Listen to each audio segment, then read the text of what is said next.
Hi everyone. Maggie's away, so I have to take over.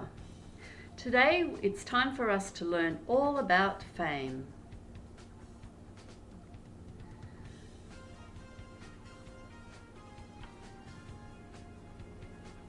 Actually, FAME is just an acronym for fatty acid methyl ester. By using methanol to esterify the fats, we are able to identify them and quantify them in food. A fatty acid is a long hydrocarbon chain and it is capped by a carboxyl group. The carboxyl cap is what makes these molecules acids. Different fatty acids comprise the fat in food, and the composition of the fat determines many of the properties. For example, the fats have a large effect on texture, taste, flavour and aroma of the food because many flavour compounds are soluble in fat. Different fats also have different effects, both positive and negative, on our health. The composition of fat also determines whether it is solid or liquid at room temperature.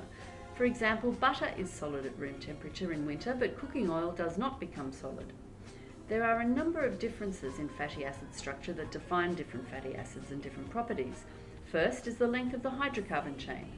Some examples are butyric with 4 carbons, lauric with 12, palmitic with 16 and stearic with 18 carbons.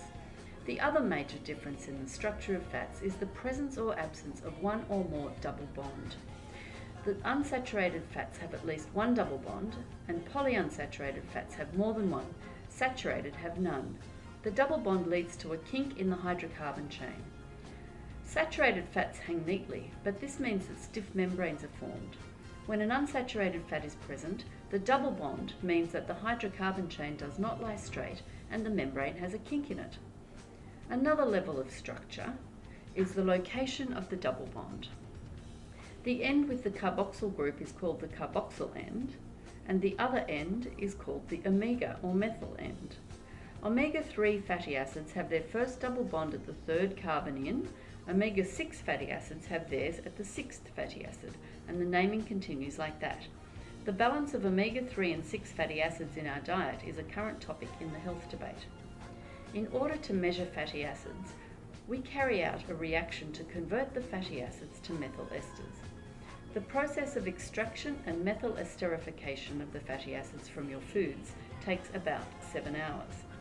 4 of those hours have been done for you, so you just need to do the last 3. When you come into the lab, the samples will be in the incubator. You will need to prepare a solution and get ready to do the final processing after the incubation. The details are in the SOP. The fatty acid methyl esters will be analysed on a GCMS. This is the GCMS. The column goes here, the samples go here, and the injector is here. When you get your data, analyse it with PCA like in week 3. Look at the types of fatty acids and draw conclusions about the effect of these on food properties and on health.